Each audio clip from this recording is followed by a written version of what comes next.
said to me when we were waiting to come on stage, you know, that she wouldn't sign the monographs. And I'm like, no, Martha, I'm sure people will be very honored to have you sign your essay.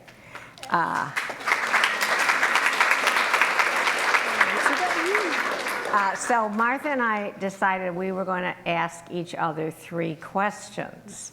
Martha's questions are very profound, and she wanted to start with one of her first question, and I said, no, my first question is not profound at all, so it'd be really difficult to go from a profound question to my silly question, which is, so Martha, kindly let me go first. I know that you have very rarely written about visual art, and I wonder if you could speak about why you decided to write about the end, especially since I contacted you without even knowing you, right?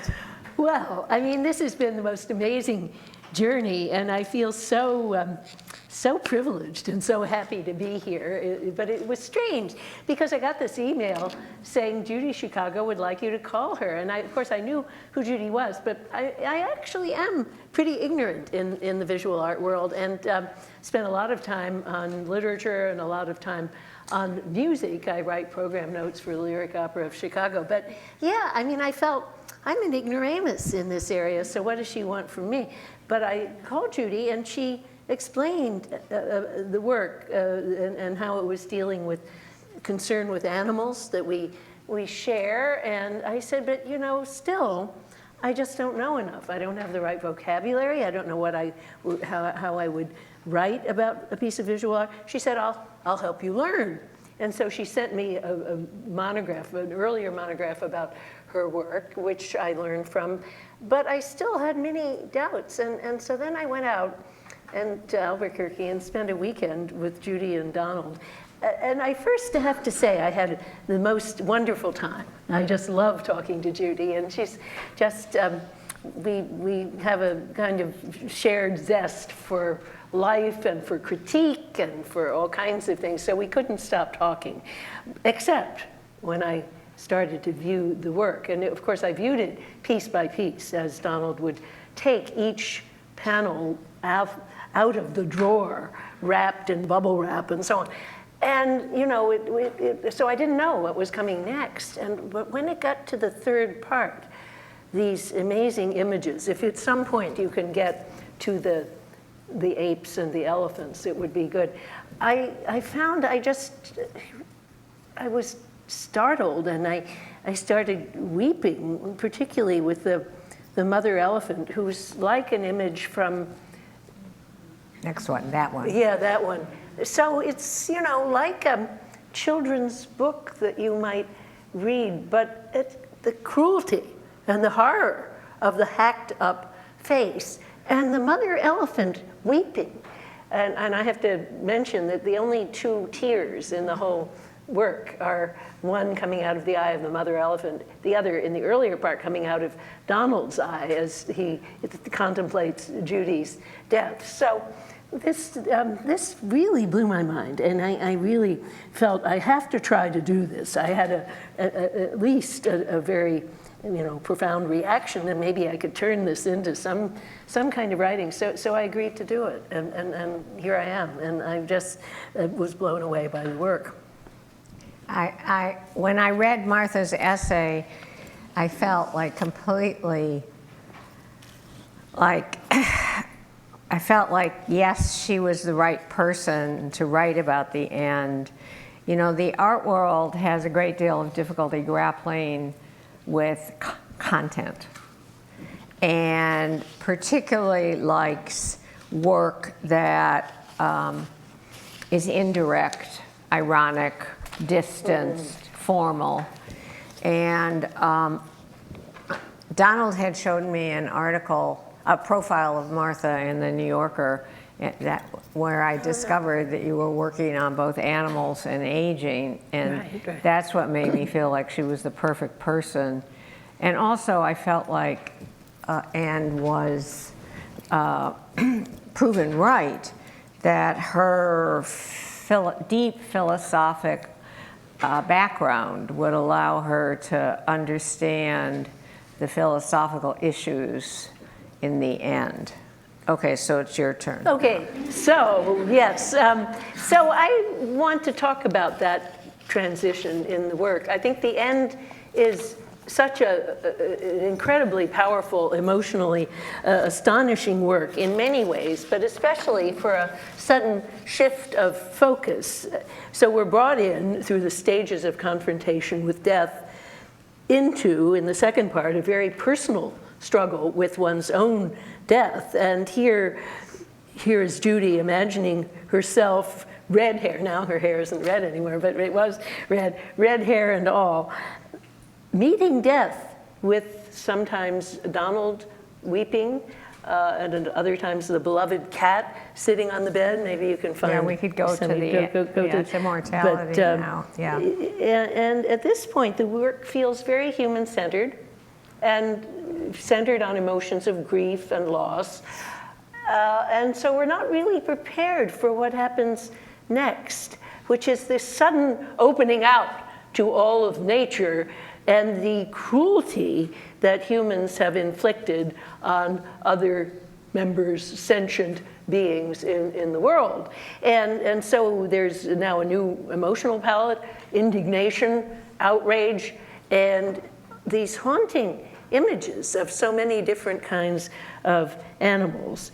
So I would like, Judy, could you please talk about how you conceived this transition and how a work that seems initially about your own struggle with death took this turn where now it's really about what we have done to the rest of nature.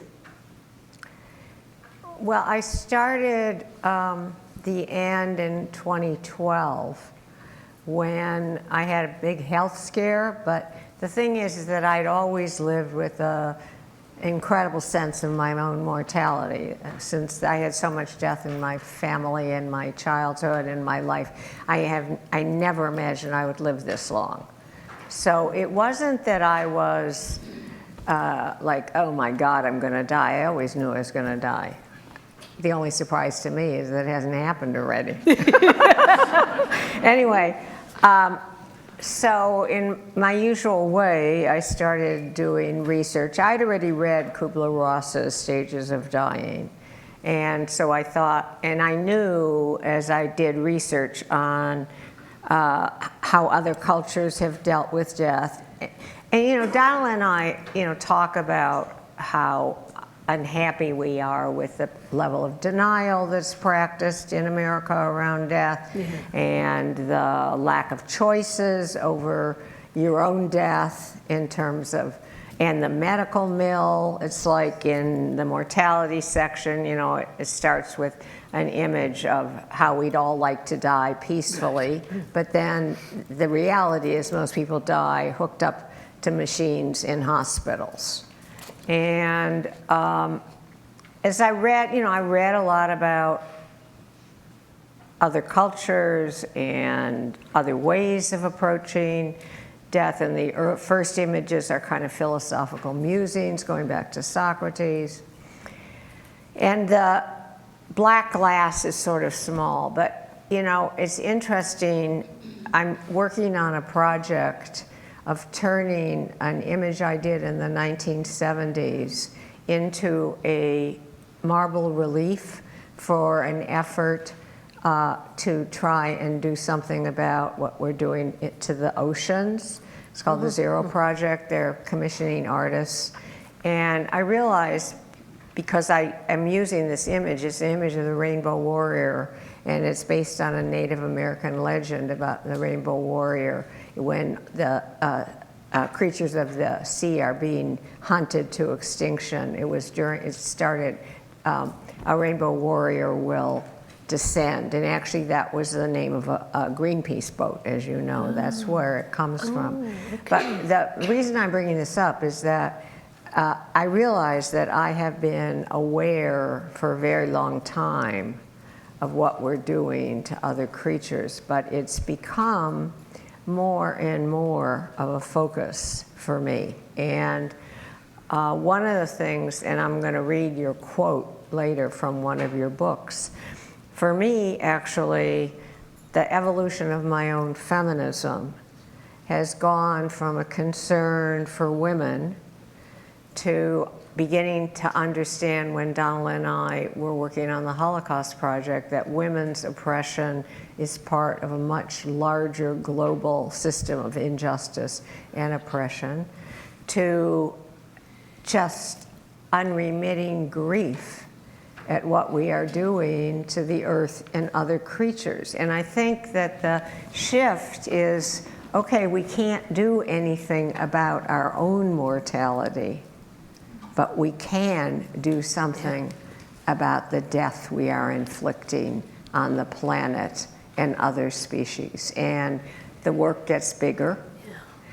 And I think that Susan Sterling commented that she felt that my combining that was really important, because if you can allow yourself to start thinking, to overcome the level of denial we practice in our culture, and start thinking about your own death and thinking about mortality, that it will help open you to starting to think about the choice we have on the death we're inflicting on others.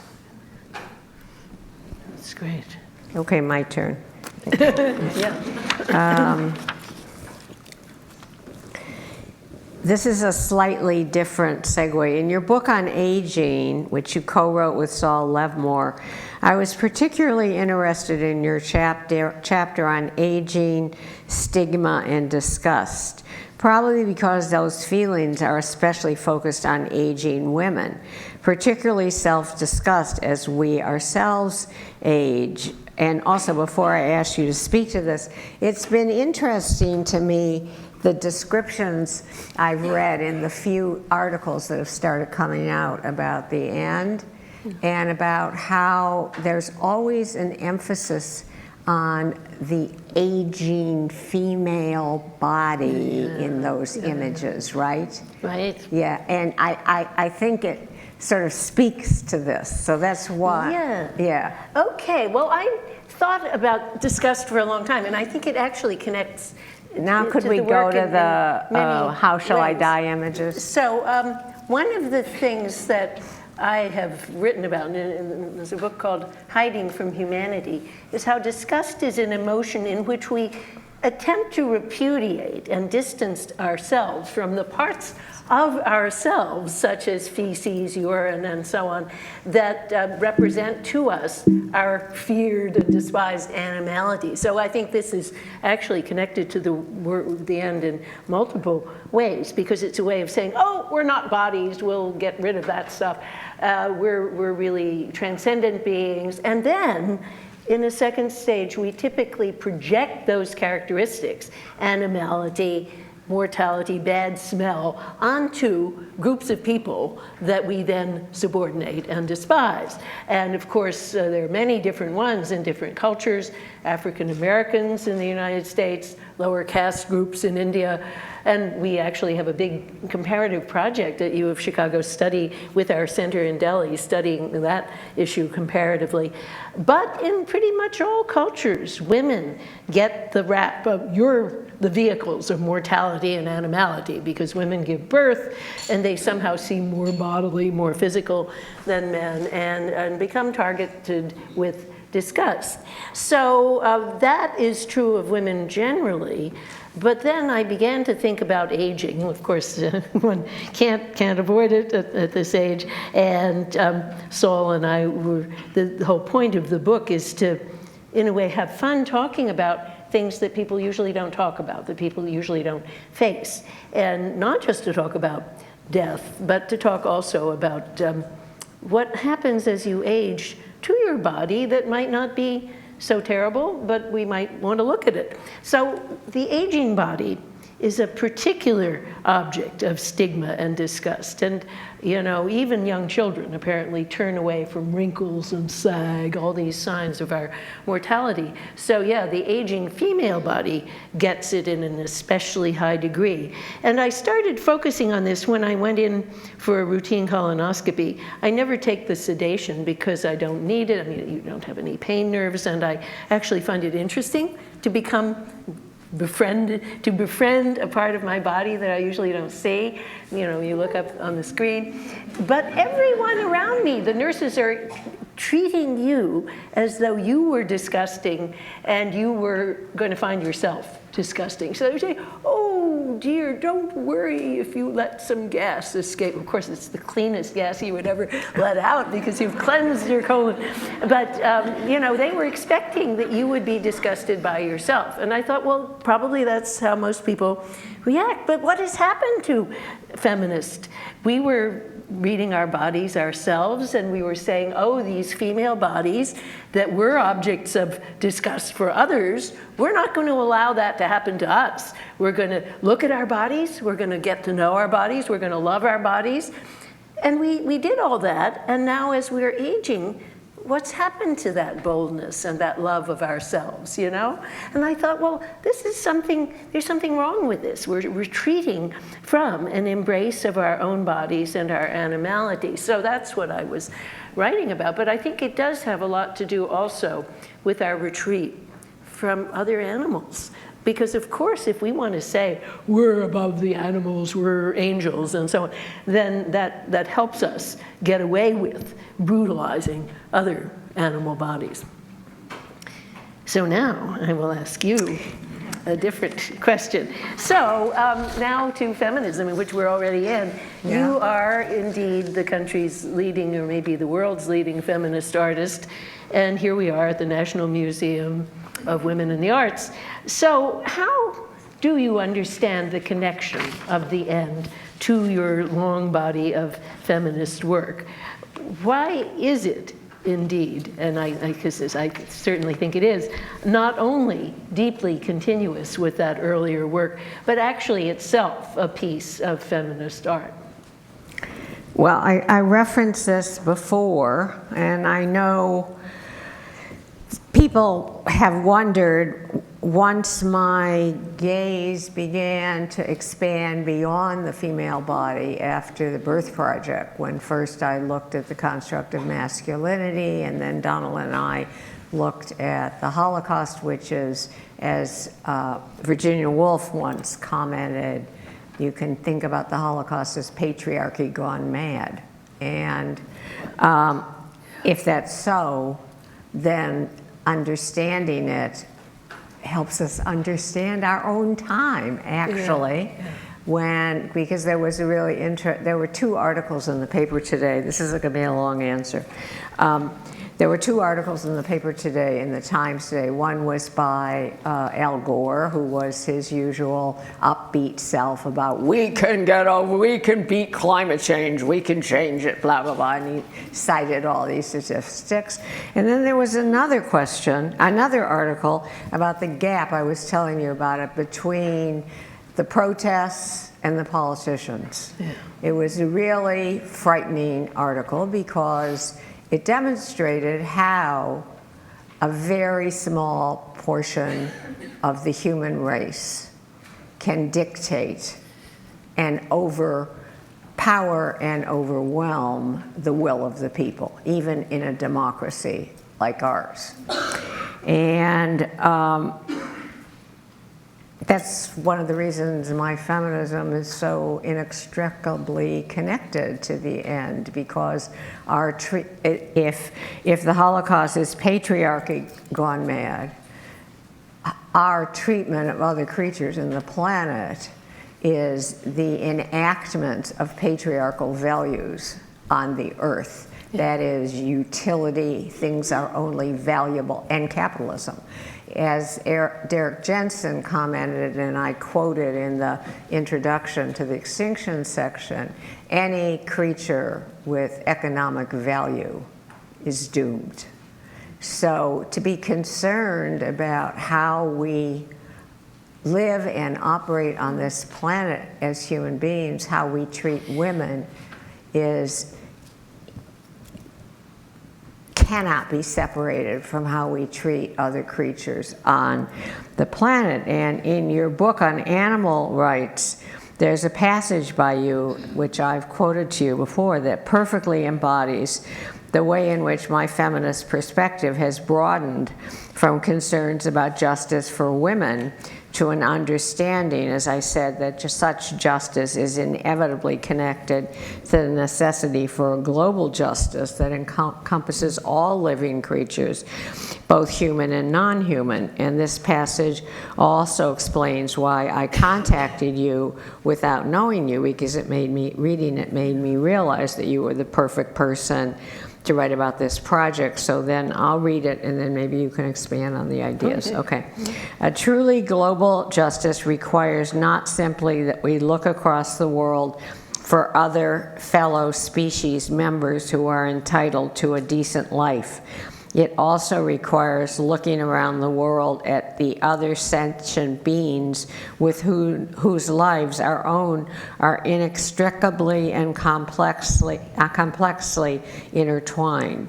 This approach, which begins with an ethically attuned wonder before each form of animal life, and I really want to focus on this ethically attuned wonder, because I think it's a great phrase. It was like the other day, there was this huge flock of birds flying in the sky, and I just looked at them with what could only be described as ethically attuned wonder at them and the sound they were making. Anyway, if we begin with an ethically attuned wonder before each form of animal life, and it is incredible, each form of animal life has its own character, its own beauty, and as everybody knows who have had companion animals, they have personalities, they have potential. Anyway, it offers a model that does justice to the complexity of animal lives and their strivings for flourishing.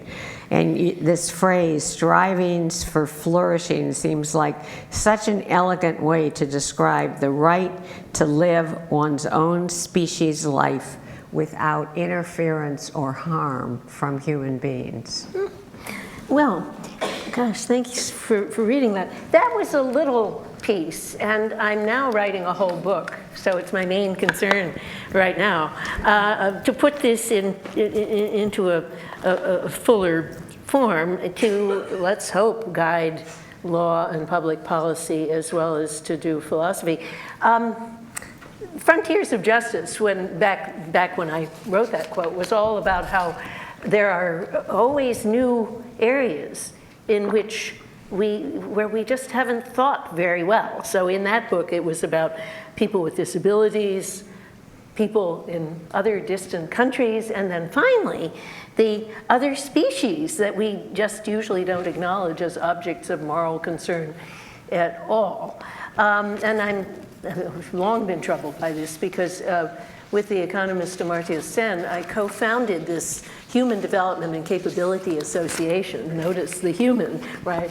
And in that association, which is a very fine way of pursuing global justice for people who are striving for flourishing, you get still enormous resistance to any concern for animals and the world of nature. There is a subgroup that we meet at every annual meeting. We just had a wonderful panel on friendships between humans and other animals. But the people who are concerned with global poverty, they're nervous because they think, oh, well, anything you take away from humans somehow will hurt the poor. And I don't actually believe that's true. I think we're all in this together, and we need to figure out ways to live together. So anyway, that's how I felt that this has to be the main object of my concern. But, you know, right now, we don't have very good models. And I think philosophy can provide models that help us think for that concern. They're the two leading approaches to the relations between humans and animals that purport to direct us ethically. One is what I call the so like us approach. Like, a few animals are really, really, really like humans. great apes maybe elephants a little, and those we should protect, and then let's just forget about all the others. And that, you can see, I think that's really not making progress at all. It's the same old line, the ladder of nature with us at the top, and then a few other creatures sneak in by the back door. But the bulk of creatures in the world of nature who are suffering and who are being tortured are just left outside in the domain of thinghood and property. The other approach, which is much better, is the one that's invented by the British utilitarians in the 18th century. All beings who can feel pleasure and pain are alike, and we are all a community of sentient beings. Now that, to me, is progress, is much better, but it doesn't recognize the different forms of life. And so this is what I wanted to do in that quote, to say each creature has a different thing that it is to live well and to flourish.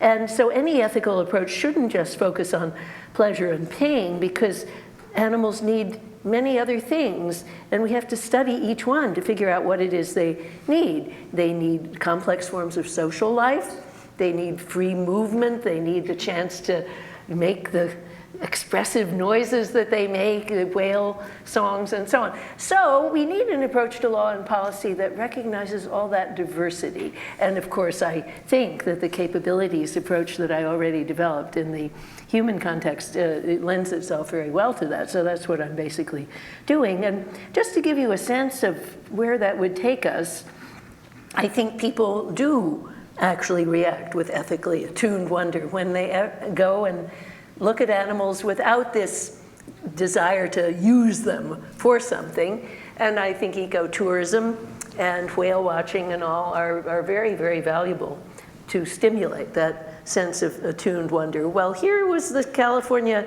Ninth Circuit coming up with a decision that ruled illegal the Navy's use of a sonar program that did not inflict pain on whales, but it did disrupt various life activities, such as their breeding patterns, their opportunity to move freely from place to place, and even their characteristic songs, because the very low frequency of the sonar made them sort of make their frequency different and so on. And the court actually listed all these life activities of these whales who are trying to live, and said it's because it impedes all these things that the program is illegal. Not just, it didn't, in fact, inflict pain. So I thought, where did they get that? They certainly didn't get that from reading me, but they got it, I think, from looking at whales. The judge who wrote this was in Seattle. And I think, as people do allow themselves to be moved and changed by their experiences of animals, domesticated animals, of course, we know that people have friendships with domesticated animals, but usually they draw a line and they think, oh, well, the others we don't bother about. And so I think going out and seeing animals of many kinds with that kind of ethically attuned wonder is incredibly important, because I think we begin as children with wonder, and our children's books, and this is why I found the images in the third part of the end so powerful, because they did hark back to the ways we were moved by animals in our children's books. But then, of course, then we see what we're doing to them, and then that's horrible. But I think, the child's sense of wonder is awakened, but then it often, the door slams shut, and we get too busy, and we get too, greedy and interested in power, and we forget about that. So I think the aim of a work of art like The End is it reawakens our sense of wonder. And we should do that through the arts, and also through just going and looking at the world. Well, the other thing that there seems to be a lack of wonder at, and complete disregard for, is the incredible complexity of our ecosystem, the miracle of our ecosystem, and the lack of awareness about the consequences of human actions in terms of disrupting this miracle of life.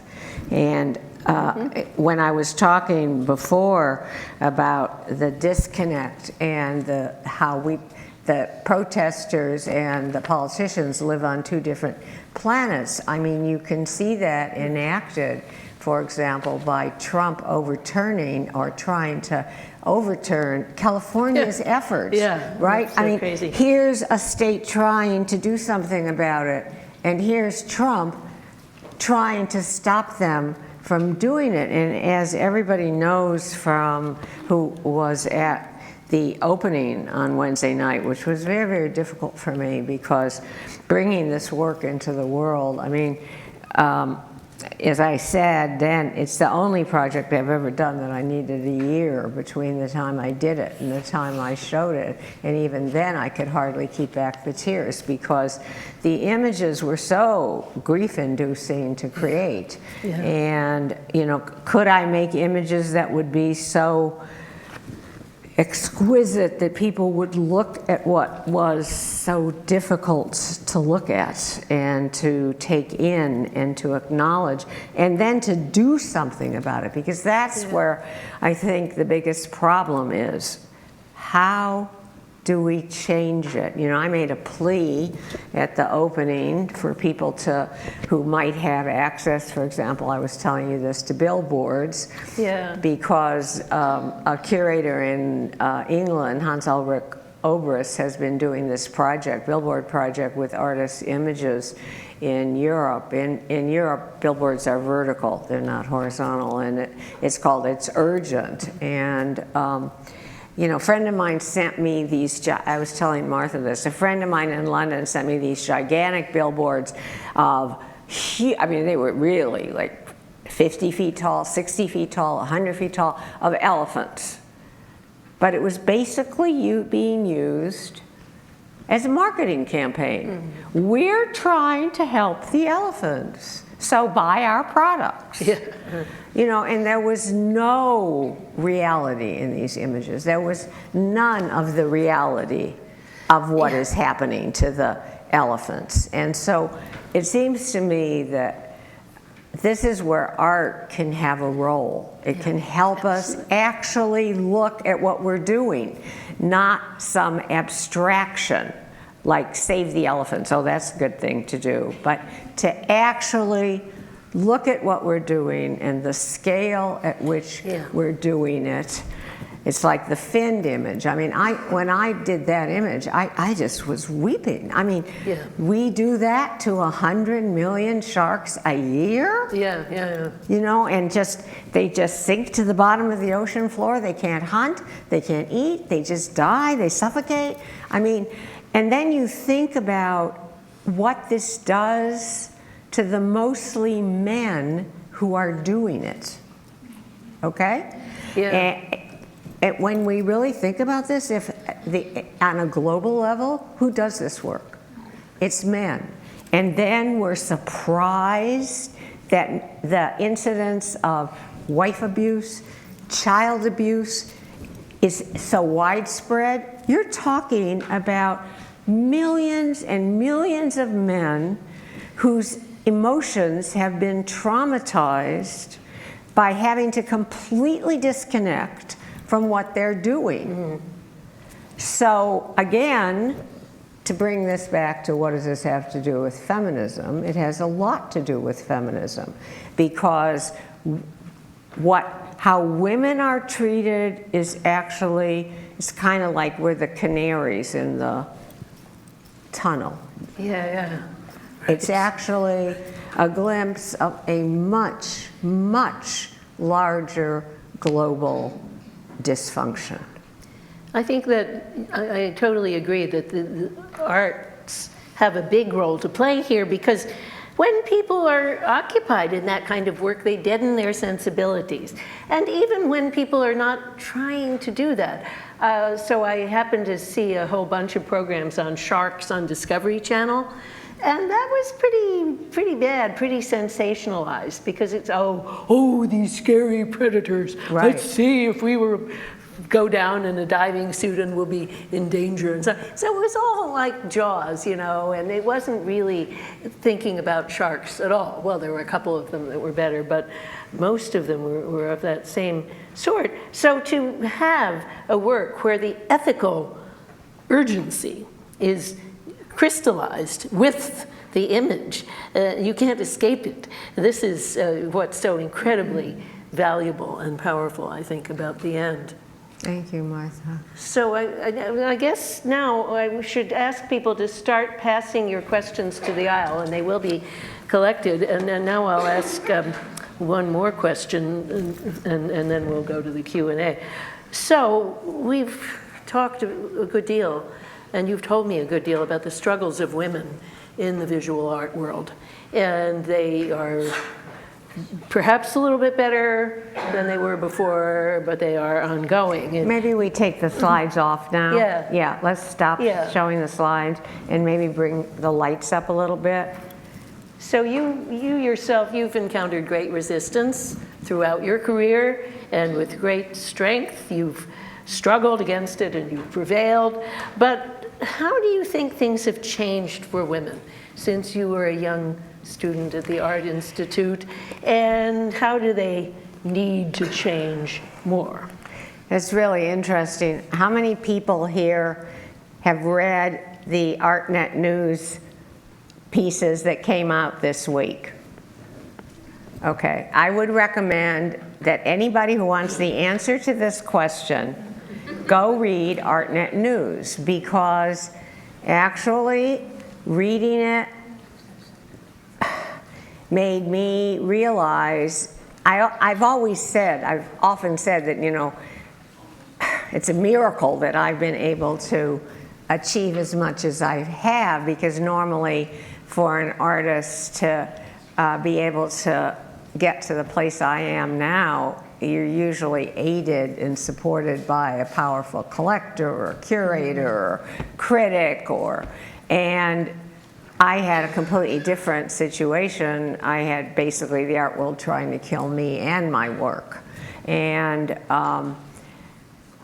after I read ArtNet News, I thought, oh my God, now I really know it's a miracle. Because, for example, the Museum of the BFA, Boston Museum of Fine Arts, has just opened a show that they expect is going to get them a lot of kudos. It's a show of all women. They're going to do all women shows. Unfortunately, they did this 2 days after the ArtNet News articles came out, which reported that actually one of the strategies of museums to not change their collecting policies is to have more shows of women, so that it looks like everything's changing.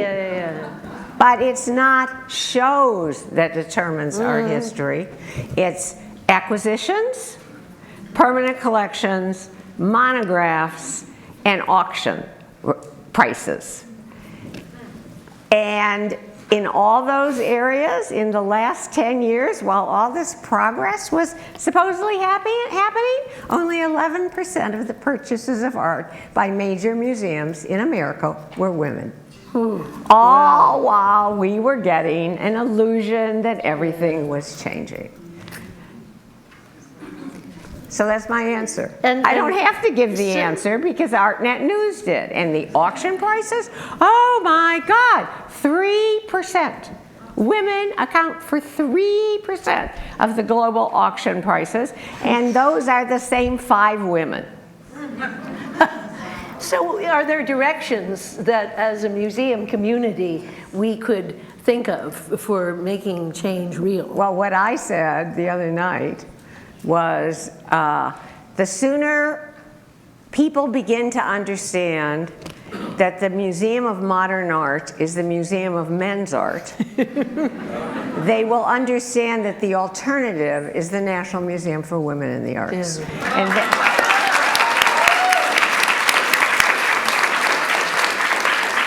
And one of the reasons the Judy Chicago Portal is such an incredible achievement apart from the fact of getting 3 East Coast institutions to collaborate for 2 years. I mean, collaboration is not exactly the hallmark of the East Coast.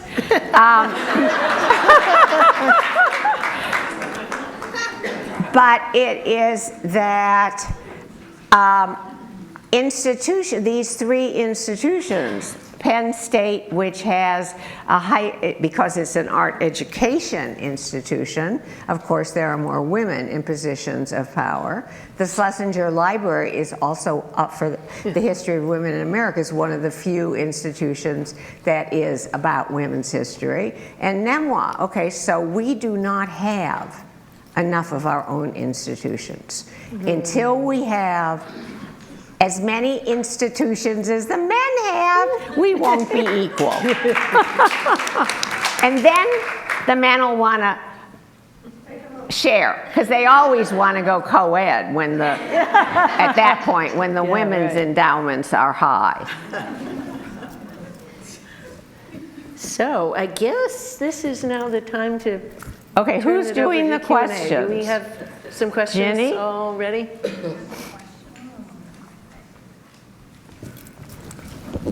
We have a lot of good questions. I don't know if we'll have time to get to all of them.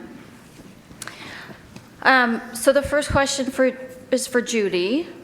And the question is, did you find that the creating of the pieces in this body of work changed you in ways that you did not expect? I think the mortality series. Actually, this is funny. I was telling Martha, I toured Jane Fonda the other day through the show, because she's moved to Washington to actually, for 4 months, to actually work on climate change and extinction issues. But anyway, I'm really trying to bring support for her efforts.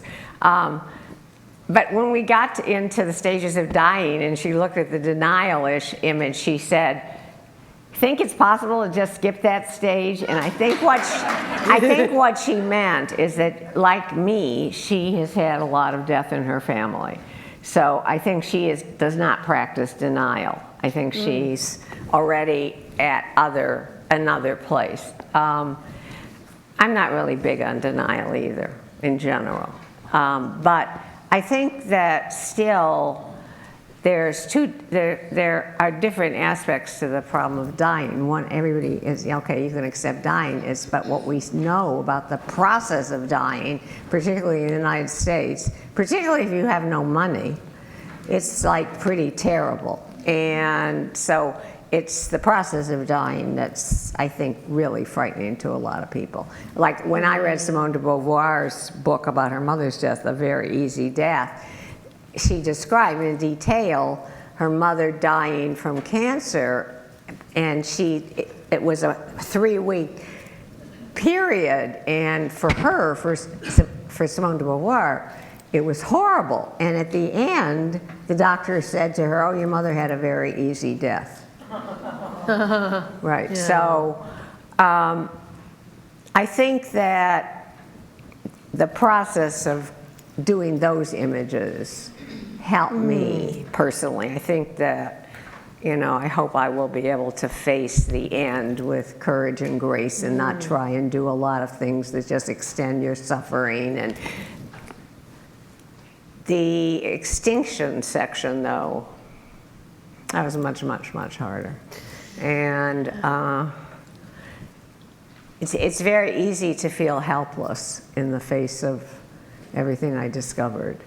But I'm determined to try and do whatever I can. Like Jane, I think it's great. She said to me, I'm going to use my body to try and make change. And that's what I hope and I was also telling Martha that Hans Ulrich is doing another project which involves not only having artists make images, but asking them to bring turn those images into action. And I said to him, in my career, actually, one of the astounding things has been that my art has impelled action.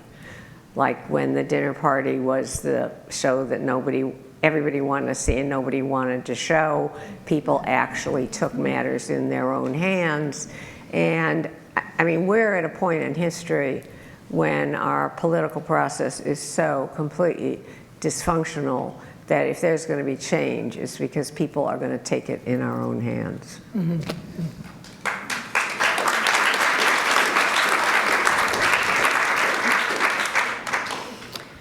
We also have a question about your choice of materials, specifically the black glass. And I think well, I know you mentioned it before. It was very poetic the way you put it about the choice of your materials in a way is reflective of life in general. It's a tough material, it's strong, right? It's hard, the porcelain and the glass, but it's also incredibly fragile. So if you could just speak to the process a little bit and also the parallel process that you experienced of the intense emotional labor you were doing on this body of work as well as the physical labor. Well, I often say that, I mean, in terms of the different techniques I've used in my career, I select the technique I think is most appropriate for the subject matter. And stages of dying, you know, there's been a lot written about that. It's not so fraught anymore with emotion as it was when Elizabeth Kubler-Ross first opened the territory. So I felt that, you know, painting on porcelain, that was good. That was a good way to deal with that, the fragility of life, but still. Yeah.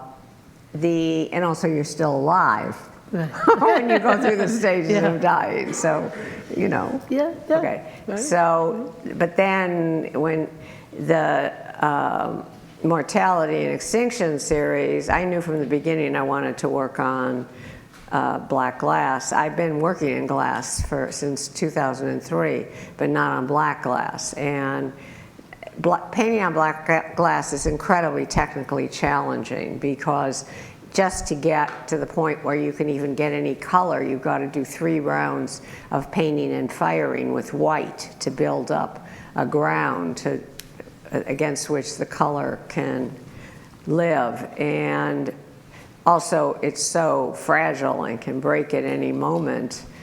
And that seemed appropriate. But as everybody noticed, the size of the extinction images are larger than the size of the mortality images because what I was trying to convey that it is in relationship to one's personal mortality kind of pales in the face of what we're doing to other creatures on the earth. I have a question here for Martha, and I'm going to paraphrase a little bit. I think it's a very interesting question, and I don't think it's too far off topic, but being someone who thinks a lot about death and writes a lot about death and kind of the philosophical issues surrounding death, how does that pertain to the act of committing suicide? And here's where I'm paraphrasing a little bit, and then maybe even kind of, you know, end of life issues and the choice of terminating one's own life. Yeah. Well, first of all, I have to say, more in the way of denial than Judy reports. And partly it's because I feel that if you're disabled by fear, you're not going to take valuable action. And so, you know, often, of course, there's not any certainty about whether someone you love is going to live or die. And if you keep thinking death, death, death, and I'll accept it, then you're not going to do the things that you might be actually able to do to prolong the person's life. So I'm a hope person, and I think that hope requires seeing a situation, seeing the glass as half full more than half empty, and because it prompts you to actually get to work. And I think we agree that we must get to work to save the planet and the many, many wonderful animals in it. So in that context, accepting the end would be the wrong reaction. So knowing when we should accept and when we should deny, I think that's a tough act. And it may turn out that there are some cases where we ought to accept our own death if we're really terminal. But you know, nothing in this life is so certain. So I'm all in favor of useful action against things that we don't want to have happen. And so working on death, I think what I've worked on all these different philosophical views about why death isn't such a bad thing. There are quite a lot of Greek and Roman philosophers who think either because there's immortality, some of them believe that, but the Epicureans just say, well, if it's all over, well, then there's no you there anymore, so how could that be anything bad for you? I actually have come out of that feeling more in love with life than before and more determined to fight for life. Suicide I find incredibly hard to understand because I love life and I just don't understand.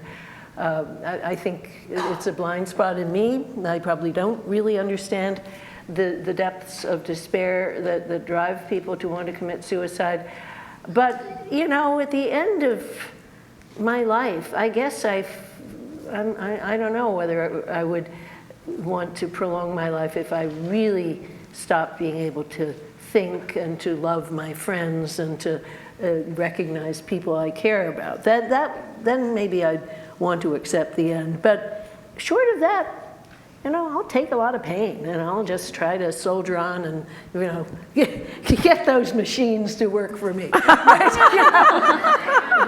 And so, yeah, so that's my basic attitude about end-of-life issues is a rather fighty one, and maybe that's not the best one, but that just does seem to be where I am right now. Thank you. This, I think, is a question for both of you. You were both talking about the relationship between climate damage, damage to species, and the patriarchy. And I was struck by how many times I kept thinking and how we kept referring to empathy, right, and building empathy. And so I think I know the answer to this, but I'd like to hear your responses. This question is, do you think a greater understanding of our impact on other animals could positively impact our current problem with gun violence?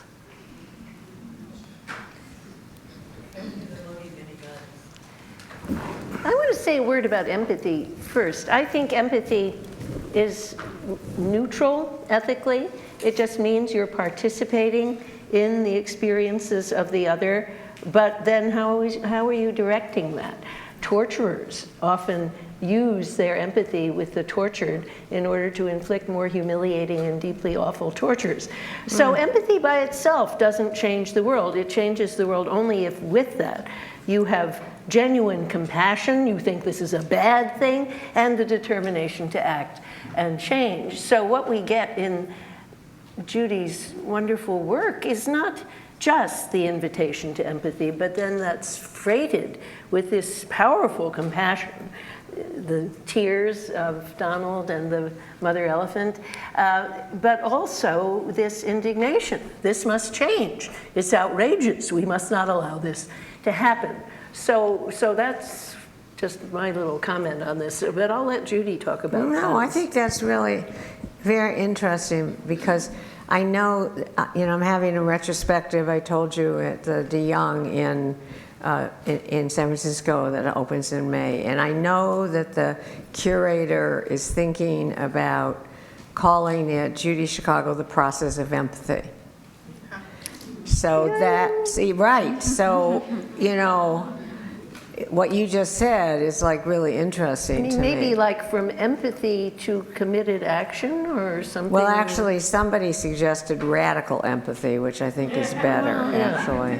But I would rather say radical compassion. It's just a terminological thing in a way, because some people use the word empathy to mean what I mean by compassion.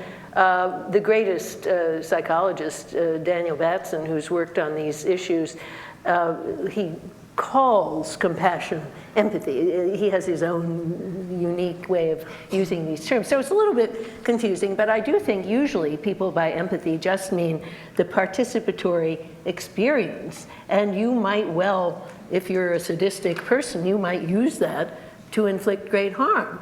And That's so really that's what the interesting, limitation Martha. of that would be. So you could have radical compassion. Why Yeah, not? well, the thing, artists can't impose on curators. Curators have their own, they get to do what they want.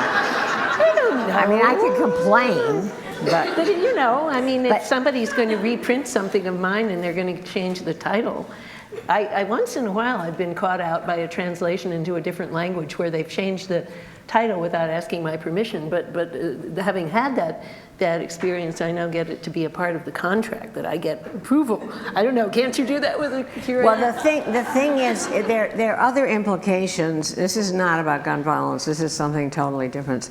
There are other implications in her choosing that subtitle at this point in the art world, where I don't know if this has affected philosophy the way it's affected art, is this thing about cultural appropriation and how you're not allowed to make art about anybody else's experience but your own, which is both a huge misunderstanding of the history of art. I mean, basically, that undermines the entire function of art, which is to be able to empathize beyond your own experience and picture experiences of people who may not be able to have, who are not privileged, for example. Or, I mean, am I allowed to make images of elephants? Is that some kind of appropriation? If I'm allowed to make images of elephants, why am I not allowed to make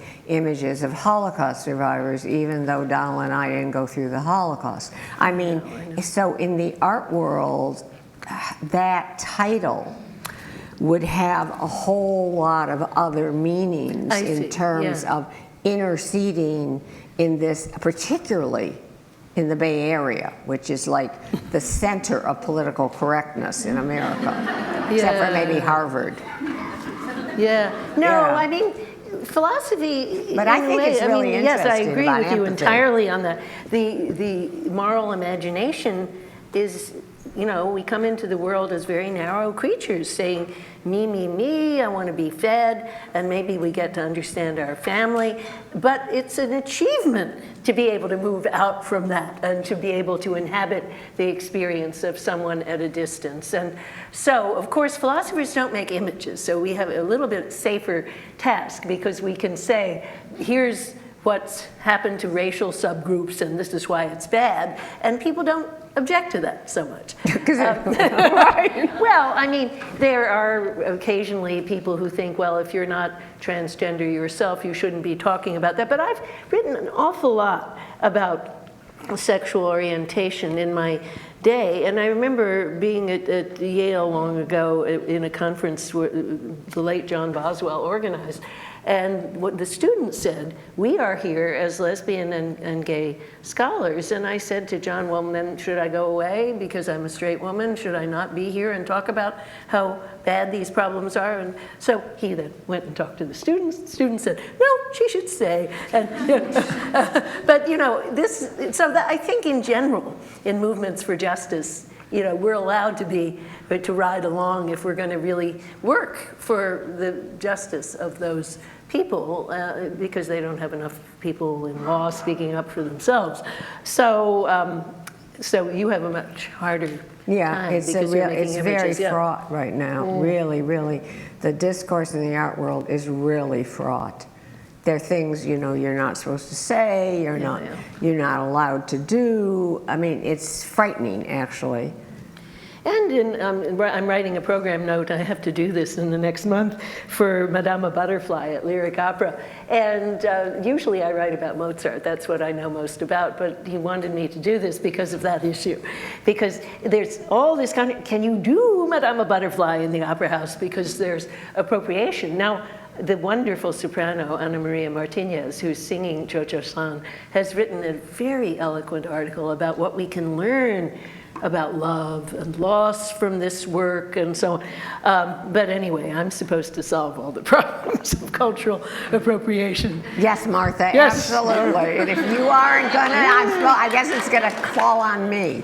Well, I mean, but of course, that opera does have a pretty awful history Yes, because there are right. all these rich Americans loving the fact that this Asian woman is being driven to her death. And so we do have to acknowledge that there's something in the critique, although Puccini kind of got there first because he makes the Americans seem very heartless and very bad. But nonetheless, you are sadistically enjoying the torture of an poor Asian woman. So you got to acknowledge the truth in that, but then say, nonetheless, we want the work because in a way it transcends that. It goes deeper. It addresses issues of vulnerability and love that are not completely done away with by this critique. I mean, you could say the same thing. You can do a similar critique of Handel's Messiah. Handel's right. Messiah is the great paean to patriarchy. Son is given, blah, blah, blah, but the music is so sublime. The music is sublime. And so are we supposed to not listen to Handel's Messiah because the words are politically incorrect? But, I mean, okay, one more question. We didn't talk about guns. Do you want to say anything about guns? I don't, as well. What's to say? Our society's insane. The children are acting or trying to act because adults have so abrogated their responsibility. What are we supposed to say? Insane.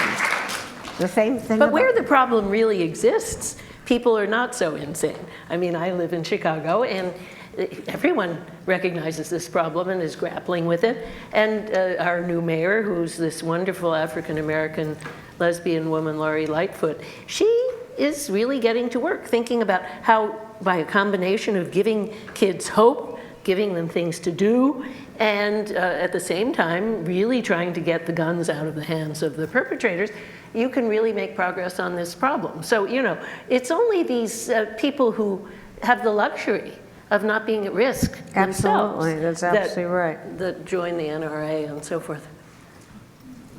Well, speaking of children or the next generation, there's a question. This person says, I have 3 teenage daughters, artists, who are interested in fine art careers. What advice could you give them? Do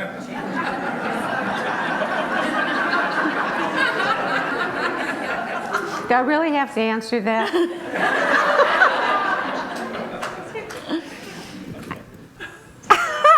I mean, don't, read the statistics and decide if you've got the courage and the determination and the guts and the ability to take risks to go up against it. I did it, and I succeeded. So you can do it, but don't kid yourself. Don't say, oh, I can have a balanced life and I can...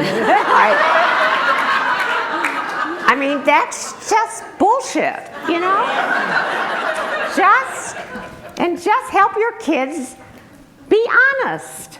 Help them be honest. Don't tell them lies. Don't say you can have it all, honey. Because as soon as they get past their 20s, they're going to realize they can't. And by then it could probably be too late, because by then they're going to have a couple of kids and they're trying to balance their kids and their family and their job, and they're not doing it, and then they have to give up something. And I mean, tell them the truth. But there are other ways that they can stay involved with the arts. That's the other thing. Right, other than making art. No, That's I true. mean, teaching in a law school, we have a group called Law Students for the Creative Arts, and we had a wonderful discussion last month on careers for lawyers in the arts. Because let's face it, every arts organization has a lot of need for lawyers, whether it's labor negotiations or writing the contract or dealing with accusations of sexual harassment or whatever. And often these are young lawyers who do it pro bono, out of some big firm that has, so for example, the Lyric Opera has one firm that supplies it with lawyers pro bono, and the symphony has a different firm that supplies their lawyers. And so young people who are, you know, following a career where they can get a job, they can also have the opportunity to stay. Well, there's in a touch. huge number of ways to be involved in the arts. Well, other than that, but sure, sure. You know, we, you know, our what little is left in art education in the schools is all geared to making art. You know, and Yeah. really, kids are not introduced to the idea that they could be conservators, they could be Right, art historians, they could be lawyers for the arts. And God, believe me, Donald and I know exactly how bad art law is. It's a really big field that is not, it's like there's very little case law.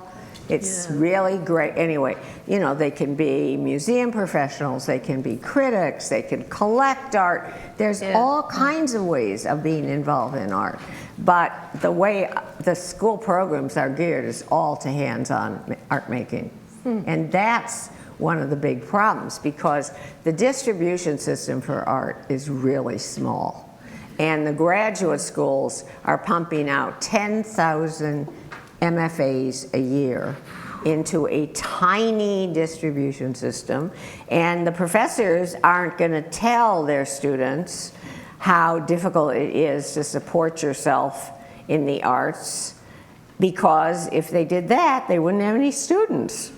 So therefore, they maintain the fiction that you're going to be an art star, everybody's going to be an art star, you're going to, you know, and again, it's a lack of honesty. Yeah. And a lack of proper education about the options. And there are, I agree with you 100%.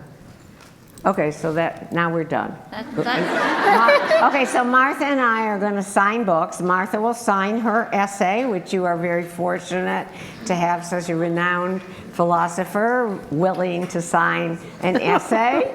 And also there are some products for sale by this wonderful organization, Prospect, that has been bringing more accessible art to my audiences, because if you go to most museum shops where most of the audience and buyers are women, there is very often very little material related to women's experiences that you can buy. But that's not true here. Okay.